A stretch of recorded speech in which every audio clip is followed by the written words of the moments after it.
આગામી 28 ડિસેમ્બરે પત્રકાર એકતા પરિષદનું ભાવનગર જિલ્લા અધિવેશન શિવશક્તિ હોલ ક્રેસન્ટ ખાતે સવારે 10 કલાકે યોજાવા જઈ રહ્યું છે। ગત વર્ષના સફળ આયોજન બાદ નવા વર્ષના અધિવેશન માટે આયોજન સમિતિ કમર કસી ચૂકી છે। પ્રદેશ અધ્યક્ષના માર્ગદર્શન હેઠળ જિલ્લા સમિતિ સક્રિય બની છે અને જિલ્લાના અધ્યક્ષ મિલનભાઈ કુવાડિયાના નેતૃત્વમાં તૈયારી અંતિમ તબક્કામાં છે। આ અધિવેશનમાં ભાવનગર બોટાદ જિલ્લામાં અંદાજે 250 પત્રકારો ઉપરાંત જિલ્લા ઝોન પ્રદેશ સમિતિ અને રાજ્યના 34 જિલ્લાના પ્રમુખો સહિત આશરે 150 જેટલા આમંત્રિત હાજર રહેવાની સંભાવના છે। આમ કુલ 400 જેટલા પત્રકારો અને આમંત્રિતો માટે ભોજન સન્માન અને ભેટની સુવ્યવસ્થા ગોઠવવામાં આવી રહી છે, જેમાં સમાજના આગેવાનો અને લોકો પણ સહકાર આપી રહ્યા છે। અધિવેશન માત્ર ઔપચારિક કાર્યક્રમ પૂરતું સીમિત નહીં રહે।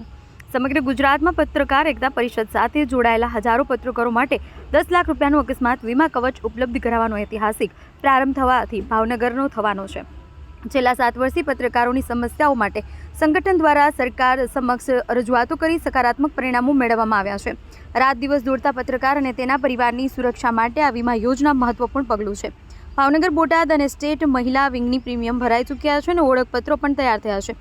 આ અધિવેશનમાં ભાગ લેવા સર્વ પત્રકારોને જાહેર આમંત્રણ આપવામાં આવ્યું છે।